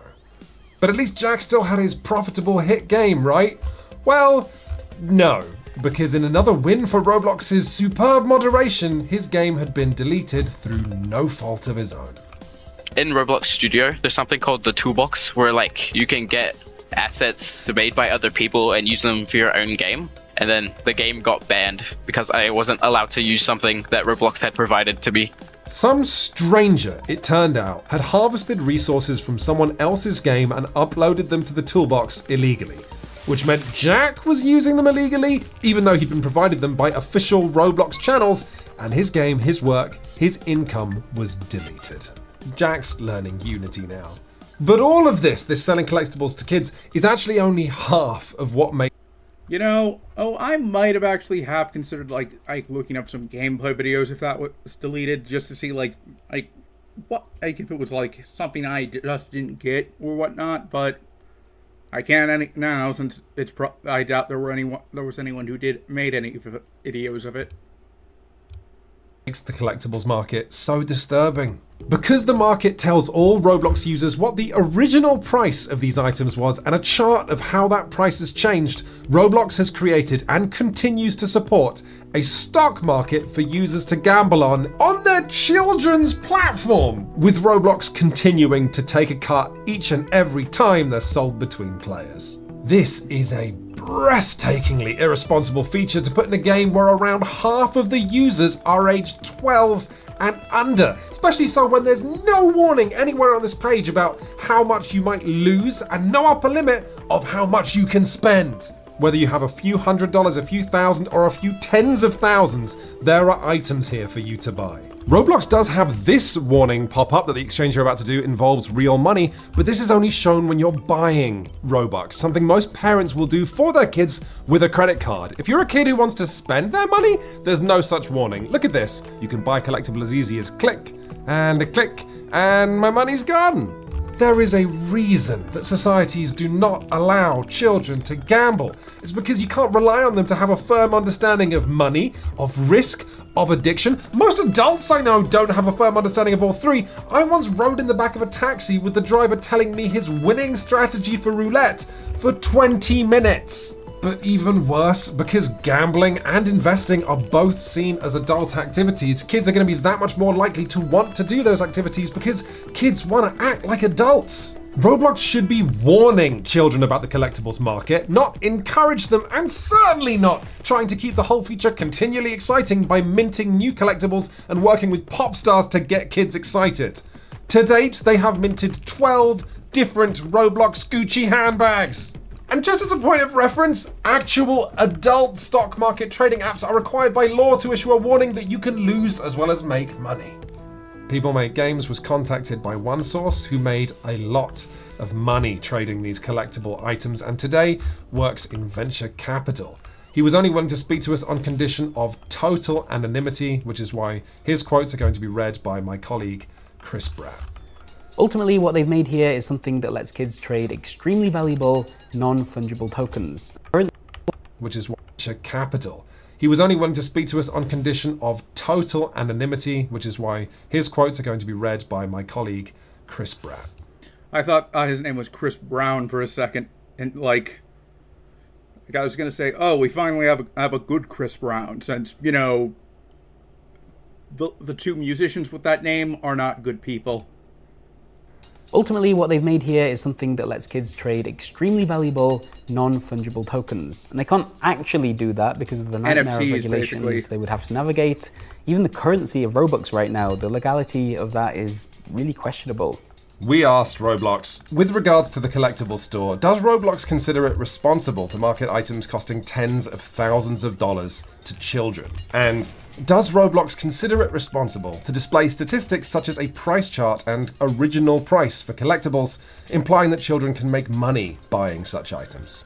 Roblox did not respond, although in response to a different question, they did tell us that parents can set spending limits on Yeah, Roblox. I can see how but that judging by was the amount of mistaken. headlines around the world of kids running up outrageous bills accidentally, you've got to wonder if this is a setting that should be switched on by default. But also, spending limits that parents can turn on is hardly a bulletproof solution when users on Roblox can make money themselves without involving their parents at any point. And this brings us on to part 4. This is our talking. So for almost a decade, there's been a black market on Roblox. It's been an important part of the economy for at least 10 years, and no one's really talked about it because the only ones in the know are the ones participating in it. The black market that R was talking about there includes websites like oprewards.io, rbx.place. So, what do any of these websites do? Well, you know how if you're selling one of these expensive collectible items on Roblox, Roblox will take 30% of the sales price? And do you remember how Roblox buys your Robux at just a horrible rate so you don't get much actual cash for the Robux you sell? These websites connect Roblox users who want to buy or sell collectibles and Roblox users who want to buy or sell their Robux. So if you're a kid who wants a Roblox Gucci handbag for cheap, you can buy it straight from a seller.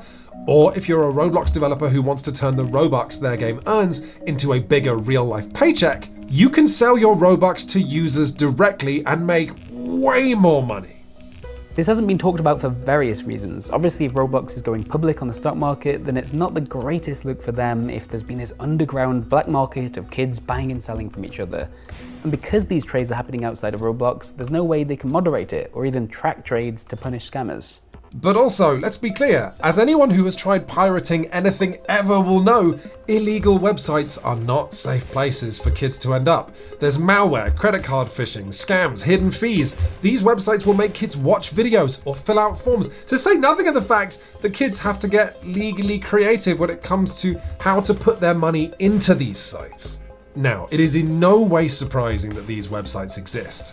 What is surprising is how many of them there are and how the most popular ones have been up and running for years. That makes no sense when they completely undermine Roblox's business model, and the reason R said that they're still alive is that they are now fundamental to Roblox's economy. Everybody is using these sites from top game developers down. Of course, people who get caught doing it, their accounts are banned, so Roblox has to somewhat enforce it.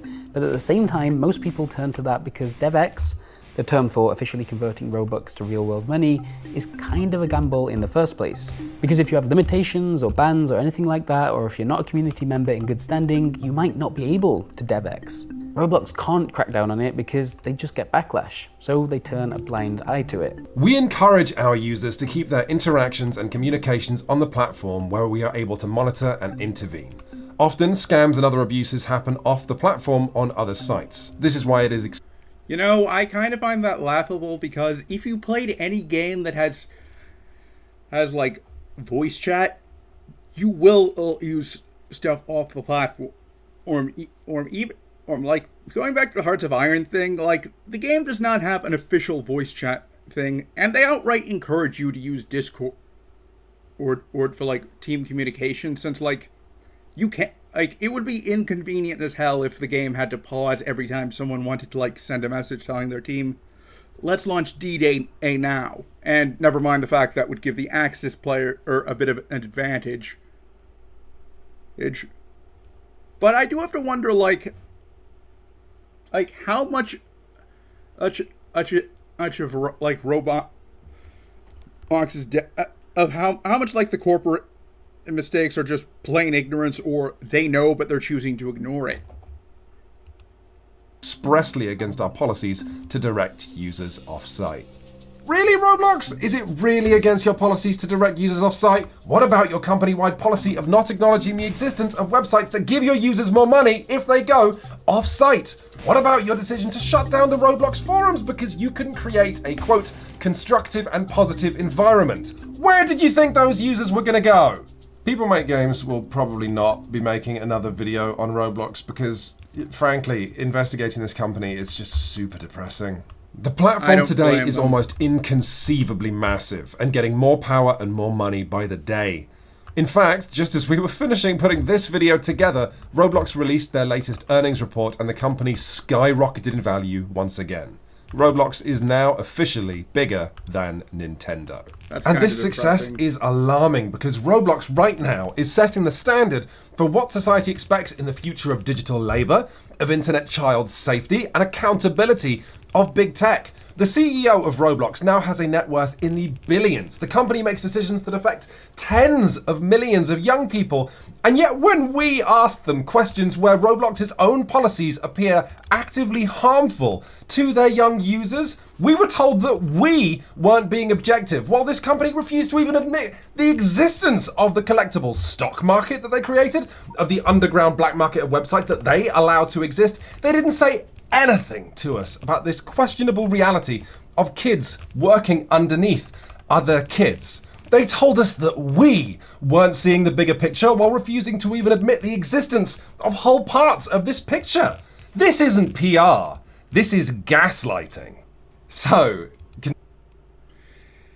yeah, like, there are some games where, like, I know, or, like, you'll know what they were like at the start, but, like, not realize, oh, wow, as how big they are until, like, you check back later. Like, for example, like, oh, and this doesn't just, like, apply to, like, games. Like, you could, like, it could also apply to, like, YouTube channels and whatnot, but it's insane. But, like, the thing I find depressing isn't like that Nintendo was, like, obscured, like, wasn't like beaten out by Roblox. Like, things happen like that, and it's very possible that, like, Nintendo could overtake Roblox again at some point. It's more just the fact that a company with such bad business practices was the one to do that.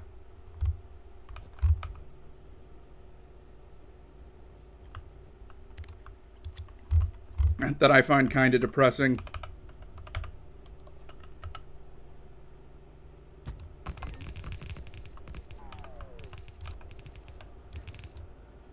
Like, I've only seen one The good news is that I've only seen one VTuber or stream Roblox, Pippa Pipkin, and, well, that was because of Build-A-Bear. They're making aims in that, and she's into it. I've never actually been to a Build-A-Bear, fun fact. Only because I don't think there was any near me, and I would feel very kind of awkward going now by myself. I mean, like, if they were to, like, make something for a franchise I enjoyed, like, let's hypothetically say that, like, they introduced something that was like fossil. You could build fossil Build-A-Bear of fossil Pokemon, then I would probably go, but assuming I could find one, obviously, but I'm not going to track it down.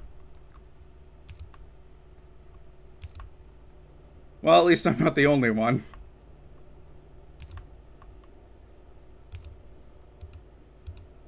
Considering that People Make Games probably won't be doing another video on Roblox, we want to try and wrap this all up, give you some kind of conclusion or takeaway on all of this. Whatever you might find concerning about Roblox as a platform, all of it feels to me like a natural consequence of a company with a profit motive able to act under next to no scrutiny. I'm a journalist of technology and games, and it took me months to unpick how Roblox operates, and that was only with the help of dozens of Roblox users explaining things to me. What hope do most parents and politicians have of understanding exactly what their kids are doing on Roblox, or with who? or the many and varied ways that Roblox Corporation is profiting from them. And I don't think Roblox has any inclination to help parents and politicians understand exactly how their business works, because right now Roblox is making money hand over fist, and they're not going to want to do anything that gets in the way of that, no matter how many young people shout that this is not a platform that values their well-being. Thank you very much for watching, everybody. Kind of depressing, eh? You know, I live in a state that kind of has like a more of an active, it's like attorney general and legal system. Like, for example, we've actually banned the case system. You know, like as in like it's against the law to discriminate on the basis of that, and that was actually pretty historic since I don't think there's any state that has done that. Like I do think I am in favor of like respecting religion, but it should not come at the cost of forcing someone to be restricted to the untouchables case, which, well, let's just say it's not some particularly pleasant to talk about, and you don't have to force someone to like talk. But I'd honestly be curious is what my state would do if they decided to take on like Roblox or whatnot. Simply because of how behemoth of a task it would be. Like, at the bare minimum, like, if you really wanted it, like action to be done, you would have California be the one to go after or Roblox, since California actually has one of the biggest economies in the world. Like, even if the nation hypothetically seceded, they would still have that distinction.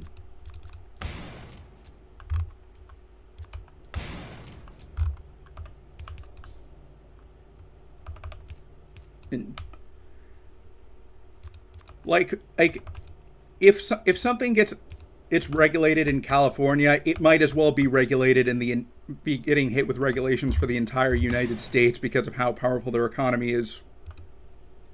And to be fair, and fun fact, they were actually admitted as a free state under a president who was generally seen as at least willing to accept the status quo in regards to slavery. Like, it was actually kind of it was very weird to see. It's very weird looking back on that. But anyways, I guess we could do well, let me think.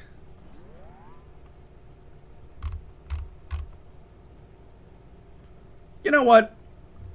Let's actually take a look at some of the possibilities I could end up playing if I wind up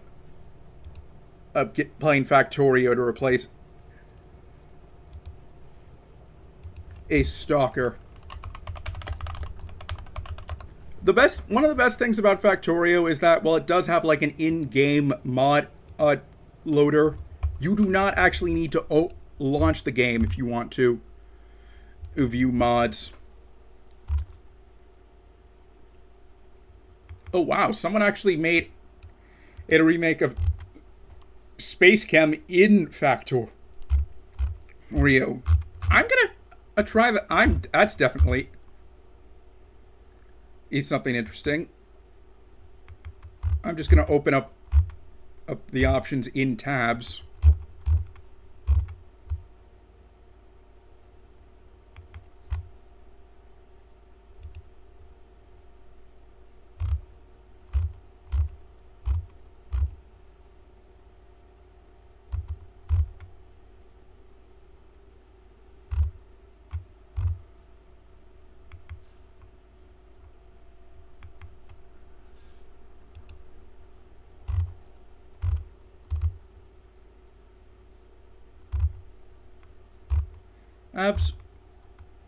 I'll just search for the last one.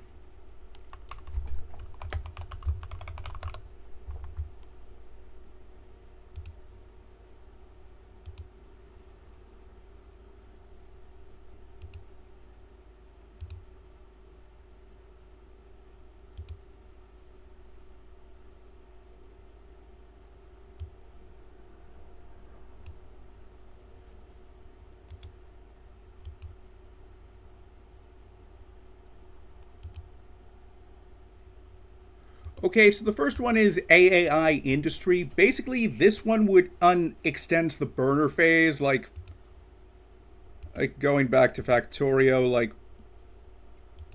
there are like burner generators you use for power. Or it's basically like a longer version. Like I could probably finish this in like 2.5 weeks for a series. It integrates well with a lot of other overhauls, so I might throw in either Bob's or Angel's mod, or alternatively I might do the next option, Factorio 2. This is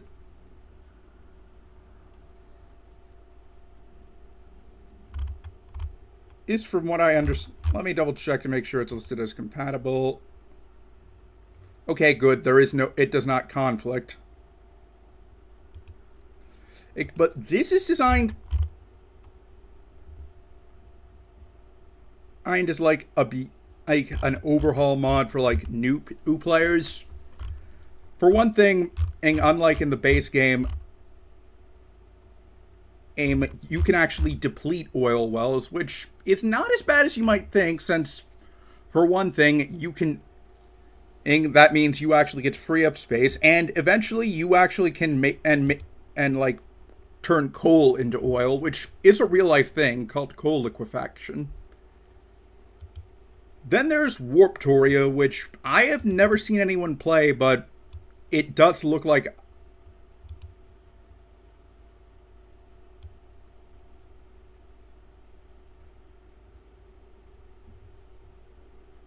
that allows you to like stream and monetize it, which while I'm currently not monetized, I would like to eventually. So like if I could like edit and upload this like a highlight reel, like training day thing sort of thing. Basically, this one, from what I understand, is you would have like time.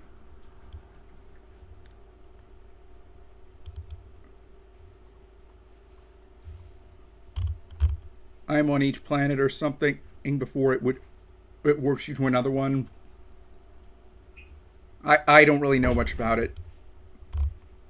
This is a relatively recent one on which I've actually tried but could not get it to work. But then again, when I tried, it was listed as placeholders.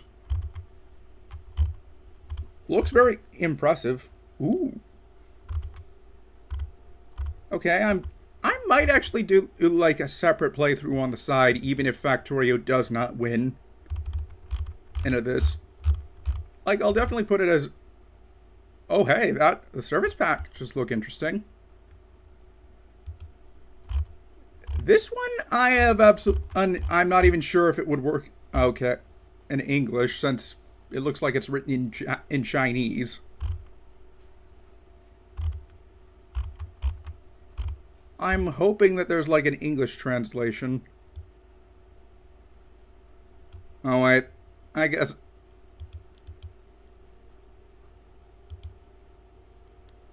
It doesn't look. It's pretty out of.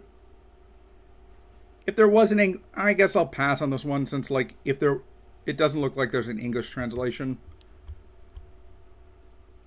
There's Nullius, which is kind of like a prequel. Like I'm guessing I would. Although it looks like it extends the game quite a bit. Apparently this one has like... Ooh, that's pretty impressive base.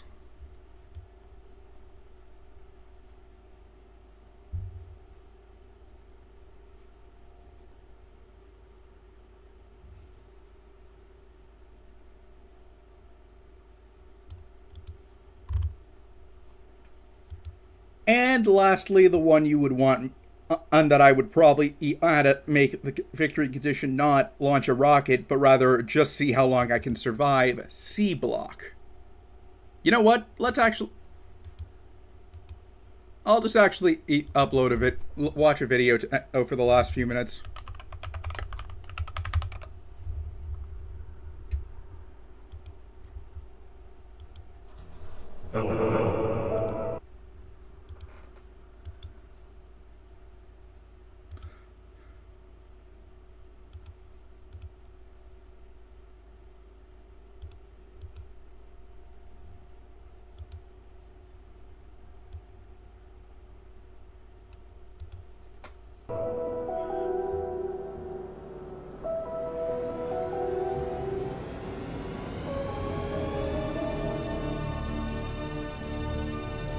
Why would this drive me insane? Well, it's basically Minecraft Skyblock, which has you start on a single block in the air, except in the sea, since Factorio does not have a Y angle. The ocean, the home of fish, fish that are strange. Factorio, not a game, but rather a simulation. Every year as you get older, gaming gets more boring. You find yourself alone, seeking thrills not entirely and danger. wrong. For a change of pace, I decided to play some Factorio C-Block. It's an experience that will make you say, no, but really, fuck this game. Water truly is our greatest ally against Florida. Roving bandits, incest, and drowning are some of the many dangers dotting the move. There's a lot of guides online to C-Block. We won't be using any of them because the joy. There is one other overhaul mod that I didn't mention called Dangerous, but I'm not touching that for two reasons. First of all, it does not add any new technology. I would have to add something like AI Industries. Second, it would get boring very fast. Like it basically scatters ore everywhere, and you might be thinking, why is that a bad thing? The ore is explosive, meaning that if I put anything that is not a mining drill on it, it will destroy it. In life lay in discovery. So put on your bathing suit. We're going to get wet.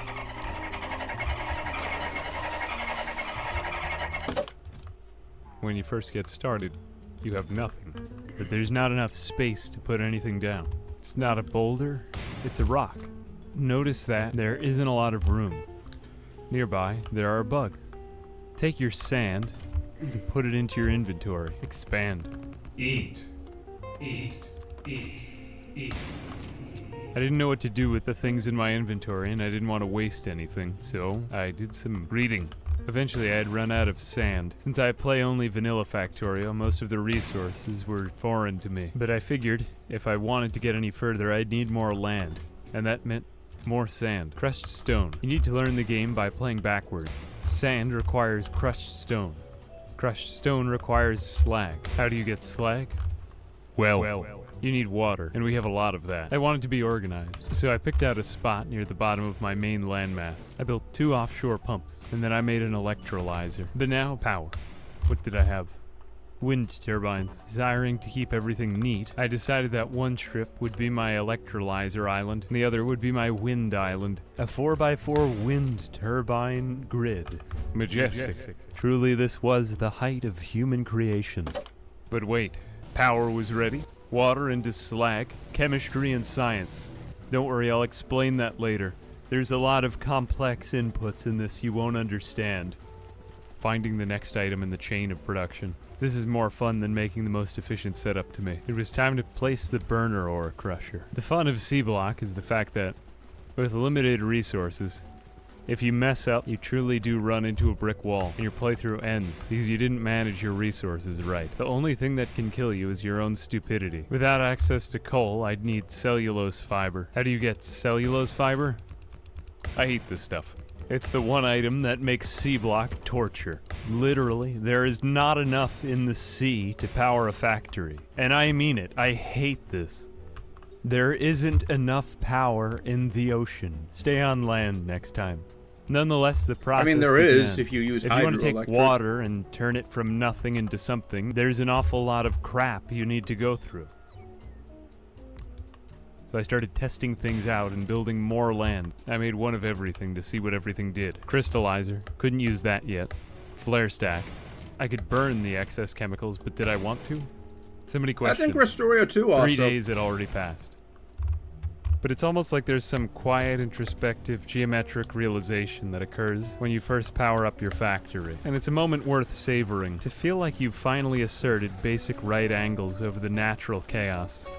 It's a beautiful feeling. And to me, Factorio is about playing slowly and quietly appreciating the beauty of the geometries rather than trying to quickly rush to the next thing. More than anything else, with an open ocean before me, a work of art. Crafting some wood pellets, I decided it would be safe to burn the gases since I in theory had an unlimited supply of water. That set off my wind turbines working harder than ever, but now I was producing slag. Glorious slag. And the burners? Pollution. Glorious pollution. I still wasn't sure how the biters were going to come into this equation, but I'd need mineralized water if I wanted to make the next product. I'd been given the bare minimum to start, so I removed one of my pumps and I replaced it in another location, creating mineralized water, and using my burner ore crusher by hand. I could feed in wood pellets and slag. That's all to say, this was extremely complex, and I am extremely smart. Too much for my own good. And so, using the bare minimum of items that had been given to me, I was able to create saphirite ore and styrotite ore. Neither of these did I have any idea what they did, but I needed them for research, and I created another burner to crush styrotite ore. Was it efficient? No. But I'd finished my research, and there's a set order of research you need to complete with this start. I expanded the land, making way for a new algae farm. Again, I had no idea what this did. It takes in water and it makes algae. Simple enough, but again, I just didn't have the pipes for it, so it meant reusing what I already had. It was working though. I placed some lights down because at this point in time, I'd earned it. And I grew southward with my windmills. A satisfying new array. Then it was time to go back and check on the factory. With the brown algae completed, it's time for circuit boards. We could make these with wooden boards and copper cables, cellulose fiber, alginic acid, many new things I didn't recognize, to be honest. The closest parallel I can think of to playing C-Block is like being a vegan, and you have all of these hippie substitutes. It feels like trying to build a Lincoln log house. But instead of Lincoln logs, it's a bunch of recycled napkins you found from, say, Starbucks, for example. Somehow I made a circuit board from all this. Finally, something that I recognized. Red science. Now the real game began. Inserters, belts, things began to look more familiar. But I left this phase with some sadness. I love Factorio when there's still only one of everything and it's simple to understand and see at a glance. To have an entire factory on one screen, that was about to end. Automation was next. And now it was normal science all the way across. My factory was off to a steady purr. And like a cat beside the fire, I scratched at it. But Factorio is not a cat. However, there was an itch. And if I've ever learned anything from playing Factorio, it's that one is never enough. I dismantled the whole factory. Back to square one. A quiet falls over. This time it would be more offshore pumps. I could scale the electrolyzers, and I could neaten my setup from the mess it had been before. Now I could handle the gases in a more uniform manner and produce slag in mass. I still felt like it wasn't perfect, but it was good enough. I always enjoy seeing different people's factory designs because it reveals the way that their minds work. Mine is a mess. And on the belts, the slag was sliding. The hands were grabbing, and the labs were thinking, producing science. And after working for what seemed like ages, I'd finally reached automation. Now I could automate land creation. My next move would be to create cellulose fiber for power. This is essentially coal. My setup was a little awkward at first, but that's because you need to think efficiently with the little land that's given to you. You can obviously see a lot of flaws in this setup, but more important than anything else, I had gotten started making landfill. With landfill being automatically created, my imagination could start to roam. Now my island would expand, but it wasn't expanding fast enough. I'd need to scale this production. But there were some things that I had to create which I loathed, hated, and didn't understand. Wood, for example. Why so many steps just to get to a block of wood? As it turns out, it takes almost the same amount of electricity to make wood as it does to power the creation of wood. I know that sounds like crazy talk, but that's because it is. It led me to constructions others might deem non-standard. But slowly, very slowly, a snowballing effect was beginning to take shape. It's immensely satisfying to watch your factory grow and take form, even on the very land itself. As I worked, I became an extremely busy bee. But so far, no bee has created an island out of nothing. That is to say, I was more than a busy bee. Or, busier than the busiest bee. But at this point in the factory, a new glaring problem started to stare me in the eye. Normally, power is a fairly simple process. Build over the resources you need, and then take them, like I did with this tree. Booyah! Lots of wood. Nice, right? There are only about 4 trees in this game mode, though. And the power starts to struggle along from the algae power. I reached the point where I was making a lot of land in my factory. A whole hell of a lot of land. But that was it. That's literally all that the factory did. It just produced land. And then I couldn't make arms anymore. But I had learned to use the space more efficiently. Power pulls were less spaghetti-ish and more efficient. As it turns out, being really efficient is important when you don't have any space to work with. And being really power efficient is bad for the local fish. Using all of the new landfill, I began to expand toward iron and copper production. My power was still somewhat sporadic, but it was becoming more efficient. If I could play again, the moment I started, I would have crafted 10,000 cellulose fiber, though. That's the thing that would drive me insane, because so much of C block would probably just be me waiting around for cellulose fiber to craft. But anyways, I should probably mention this, that if I I'll probably have like a vote. Is that one Factorio channel I follow is actually doing like a playthrough on C block, so I might. It's like doing like a short video for C block that I might just. That if it comes out before I start, I might watch for reference. And if I decide, and I might, and whether or not I choose it will depend on if I like it. But I did accomplish my main goal with this stream. Ensuring that I never have to stream Roblox. And that I can point to this as a conflict of it, and I can say that it would be a conflict of interest if I took a sponsor for them. I feel at peace.